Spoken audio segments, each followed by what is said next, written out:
Comfort zone आ गया।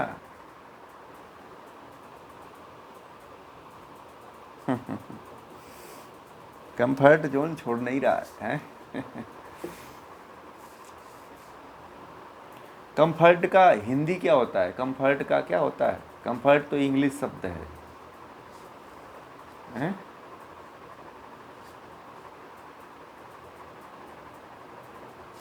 हाँ, आरामदायक। आरामदायक स्थिति है ना। जोन क्षेत्र कह सकते हैं, स्थिति कह सकते हैं, फील्ड कह सकते हैं, है ना। तो हर कोई जो है आरामदायक स्थिति में रहना चाहता है। जो काम को वो कर रहा है और जिस काम में वो अभ्यस्त हो गया है, उसी में वो बने रहना अपने आप को ज़्यादा सूटेबल समझता है। यदि उसके विरुद्ध कुछ आ जाता है तो उसको एक्सेप्ट नहीं करता है वो। ठीक है। तो सबसे पहले तो हमें ये जानना चाहिए कि हमारे जीवन में कंफर्ट जोन है क्या। तो मैंने कहा कि जिस स्थिति में आप बने हुए हो, बार बार उसी को चाहना, योग की भाषा में इसको क्या बोलते हैं? राग। बहुत अच्छा। योग की भाषा में उसको क्या बोलते हैं? राग। भोगे हुए विषयों को बार बार भोगने की इच्छा ही क्या है? राग है। ये कुछ नया नहीं है। कंफर्ट जोन कुछ नया नहीं है। ये महर्षि पतंजलि की ही बात है। अब उसको नए कलेवर में, नए शब्द में कह रहे हैं बस। समझ में आ गया?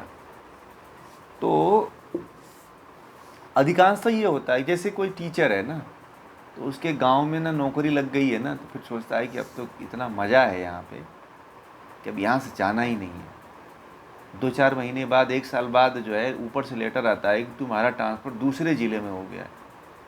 फिर अब उसकी सारी हाइपरटेंशन बढ़ जाता है, बीपी बढ़ जाता है, दौड़ बढ़ जाती है, यहाँ वहाँ फ़ोन करने लगता है कि मुझे जो है, मेरे बच्चा छोटा है, दूध पी रहा है, मैं नहीं जा सकती छोड़ करके, मेरे पति की नौकरी है। तमाम तरह का एप्लीकेशन लगाती रहती है, चाहे औरत हो चाहे पुरुष हो। मेरे बच्चे छोटे छोटे हैं, वो स्कूल उनको छोड़ना होता है, मेरी माँ बीमार है, मेरी पत्नी बेड पे पड़ी हुई है। तो झूठ मूठ का डॉक्टर से लेटर भी लिखवाता है, फिर जाके मंत्रियों को देता है, मंत्रियों को भी कुछ पैसा देता है कि ट्रांसफ़र ना हो मेरा। ये होता है कंफर्ट जोन का नशा।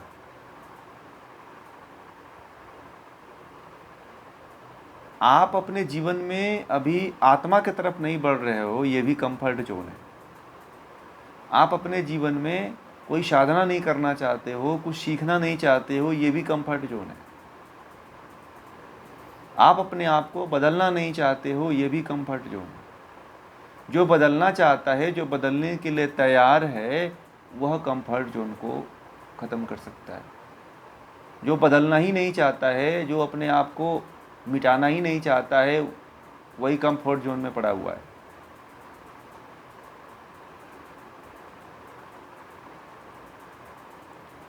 कंफर्ट जोन केवल अपने स्वार्थ की पूर्ति करता है। ठीक है। जितनी सहजता से उसका कार्य हो जाए, उतनी सहजता से वह पूरा करने की कोशिश करता है। रोड पे चल रहे हैं तो सरकार ने नियम बनाया है कि जब तक ग्रीन सिग्नल नहीं आएगा तब तक नहीं जाना है। आपको लगता है कि बहुत लेट लगेगा, 1 मिनट लेट लगेगा, आप गाड़ी की स्पीड बढ़ाते हो और सिग्नल तोड़ के भाग जाते हो। मतलब आप हर जगह कंफर्ट जोन देखना चाहते हो।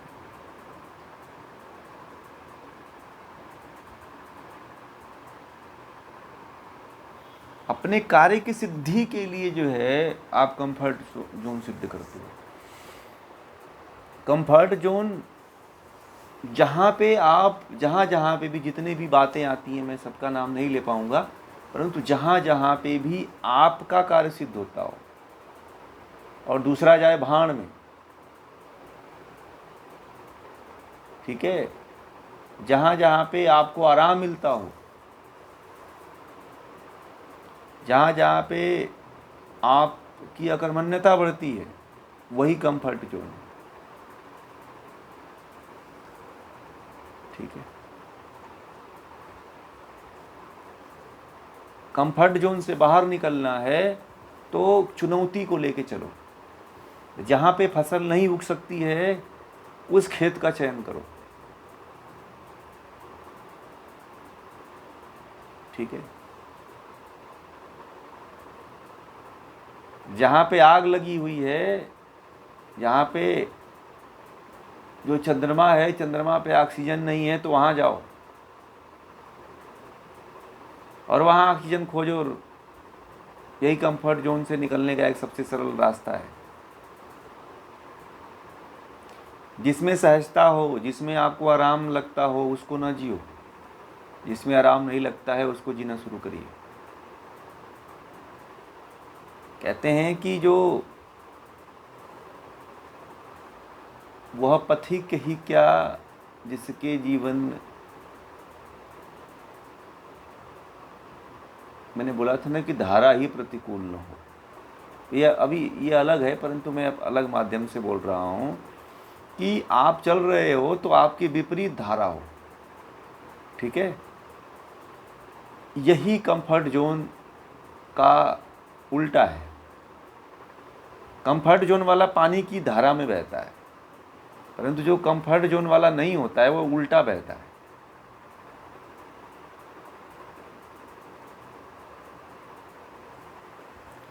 कंफर्ट जोन वाला व्यक्ति जो है, अब ये सोचता है कि कितनी सहजता से, कितनी जल्दी हमारा कार्य पूरा हो जाए। ठीक है, अब एक थोड़ी सी मैं आप लोगों को कहानी बताऊं। कंफर्ट जोन में रहने वाला व्यक्ति क्या करता है, तो एक बात इस कहानी से आप लोग पूरा इसके सार को समझ जाओगे। ठीक है,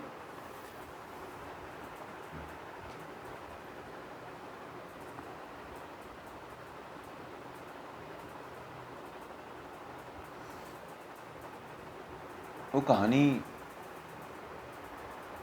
को आप लोगों ने शायद सुना होगा। अब वो प्रचलित कहानी है, इसलिए मैं उस कहानी को फिर एक बार आप लोगों के सामने रख देता हूँ। मुंशी प्रेमचंद के बारे में आप लोगों को पता होगा, नाम सुना है आप लोगों ने? मुंशी प्रेमचंद ने एक कहानी लिखा था, कफन। ठीक है, तो एक कहानी, बड़ा प्रचलित कहानी है, कफन। ठीक, तो उस कफन में जो दो, एक बाप और उसका बेटा, ये दोनों बड़े गरीब रहते हैं और मजदूरी आदि किया करते हैं। ठीक है, इसमें जो व्यक्ति होता है उसका लड़का बड़ा होता है, उसके बराबर हो जाता है लड़का, मतलब उम्र में छोटा ही रहता है, अपने बाप से बड़ा हो जाता है और दोनों काम करते हैं, मजदूरी आदि करके अपना जीवन यापन करते हैं। किसी तरह से जो उसका बाप है उस अपने लड़के की शादी कर देता है और उसकी बहू आ जाती है, परंतु घर में एक छप्पर छप्पर का उसका घर है और दिन भर मजदूरी करते हैं तो खाना मिलता है, नहीं करते हैं तो नहीं मिलता। ऐसा उनका जीवन। संयोग से किसी तरह उन लोगों का जीवन इसी तरह, मैं बहुत शॉर्टकट में बता रहा हूँ, बस उसके भाव को समझाना चाहता हूँ। तो किसी तरह से उनका जीवन यापन होता है।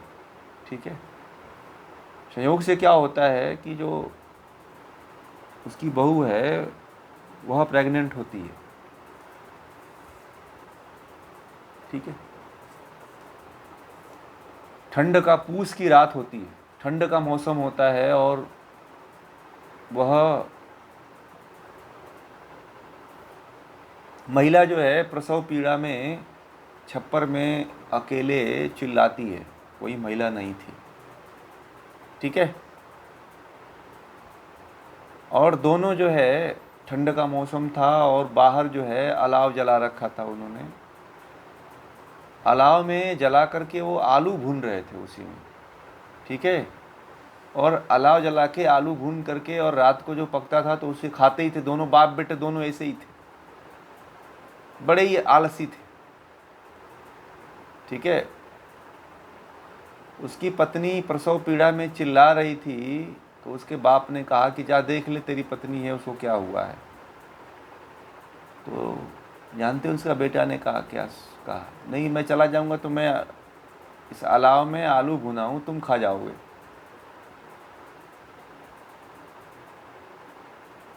ठीक है, वह नहीं गया। फिर और तेज से उसकी चिल्लाट, वो महिला चिल्लाने लगी, इस तरह से चिल्लाते चिल्लाते ये रात भर जो है अलाव जला करके और आलू भून भून करके खाते रहे।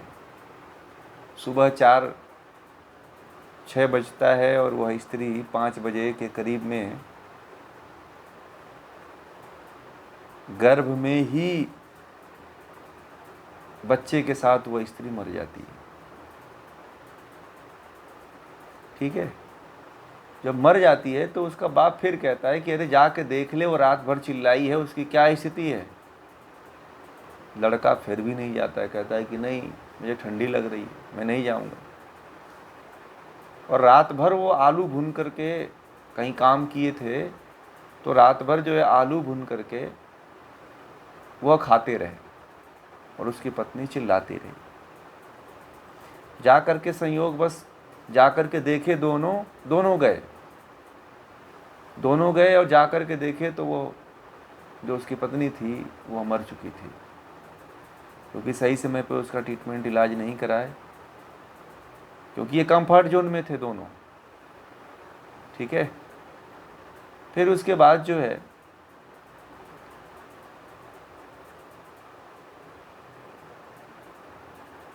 इनके पास जो है ऐसे ये एक तरह से दरिद्र व्यक्ति थे कि जो भी पैसा आता था उसको खा जाते थे। तो अब धीरे धीरे हल्ला हुआ कि भाई इसकी पत्नी मर गई, ठीक है। तो गांव वालों ने इकट्ठा हुए और कहे कि भाई, अब ये सब दोनों कहने लगे कि हमारे पास तो पैसा ही नहीं इनको जलाने के लिए। तो गांव वालों ने सब इकट्ठा करके पैसा दिया कि जाओ कफन पहले लेकर के आओ, लकड़ी लेकर के आओ, इसको जला दो। तो जानते हैं दोनों ने क्या किया। पहली बार पैसा मिला था उनको बहुत ज़्यादा, क्योंकि लोगों ने इकट्ठा किया था, बिना मेहनत के पैसा मिला था। तो ये दोनों जाके क्या किए, मार्केट में गए, देखे जलेबी कोई बना रहा था। जो कफन के लिए पैसे लेके गए थे, उस कफन के पैसे का जलेबी खरीद के खा गए और शराब पी डाले, समझ रहे। बड़ी देर हुई, गांव के लोगों ने इंतज़ार करते रहे कि दोनों गए थे मार्केट में और अभी तक आए नहीं। अंत में वह पूरा पैसा खा करके मार्केट से खाली हाथ आए और गांव वालों से कहने लगे कि पैसा ही कहीं गिर गया। संयोग से किसी तरह से गांव वालों ने कोई फटा कपड़ा दे दिया और बोला कि ढक करके इसे ले चलो जलाने के लिए। किसी तरह से गांव वालों ने मिलजुल करके जलाया। तो उनके जीवन में यही था कि वह जिस स्थिति में जी रहे थे, ठीक है, जो दोनों जिस स्थिति में जी रहे थे उसी स्थिति में जीना चाहते थे। उनको उठ करके देखने की क्षमता नहीं थी कि हमारी पत्नी मर रही है। चलो बाप तो नहीं आ सकता था, उसको जाना चाहिए था कि नहीं जाना चाहिए, उसकी पत्नी थी और वह इनके कंफर्ट जोन के कारण जो है वह मर गई, ठीक है। तो आप लोग देखना कि बहुत कई बार हमारे भी जीवन में ऐसे ही होता है कि हम जिन परिस्थितियों में जी रहे हैं उन परिस्थितियों को कभी छोड़ते नहीं हैं। सोचते हैं कि इसमें हमको यहीं पे मज़ा मिल रहा है तो हम क्यों दूसरी चीज़ की तरफ जाएं। हमको इसी में आनंद मिल रहा है तो हम दूसरे चीज़ की तरफ क्यों जाएं? व्यक्ति यही सोचता है।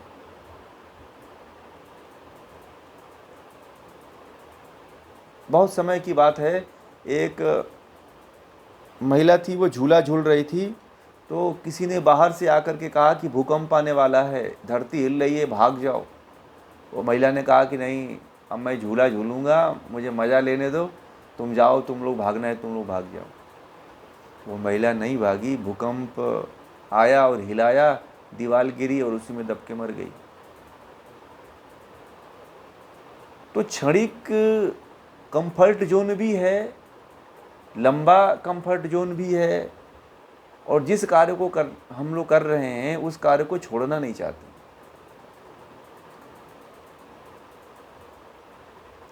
जीवन में बदलाव जरूरी है।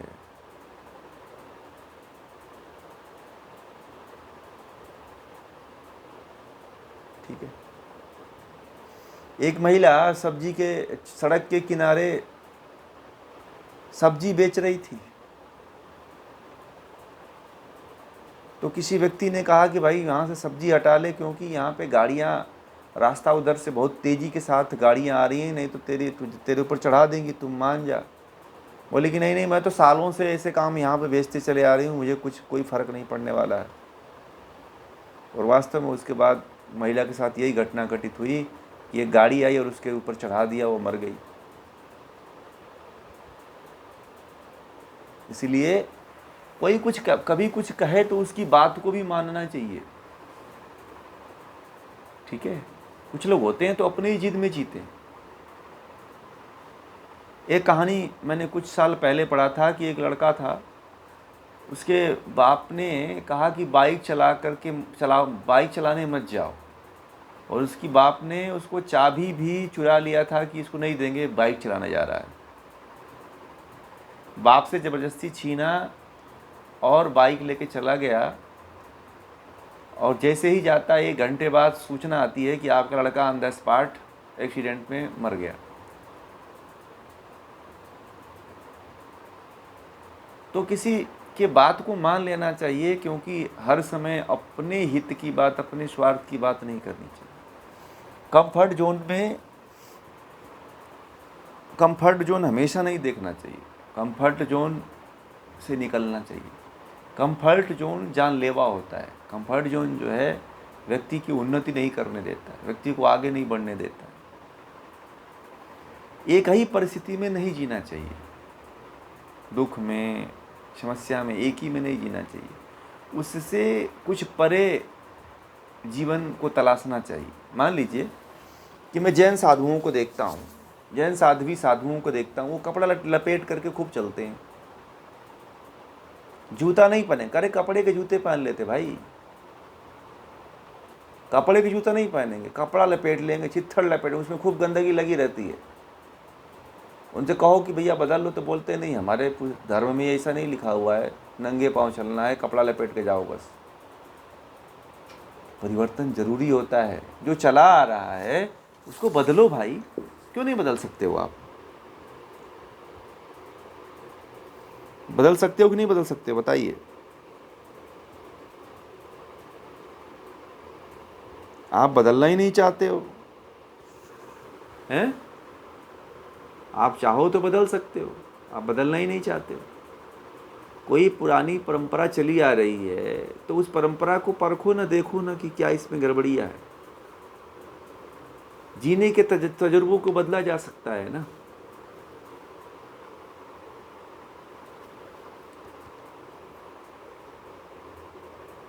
अब जैसे कि ईश्वरचंद विद्यासागर के बारे में कहा जाता है कि वह पुनर्विवाह का आंदोलन चला रहे थे।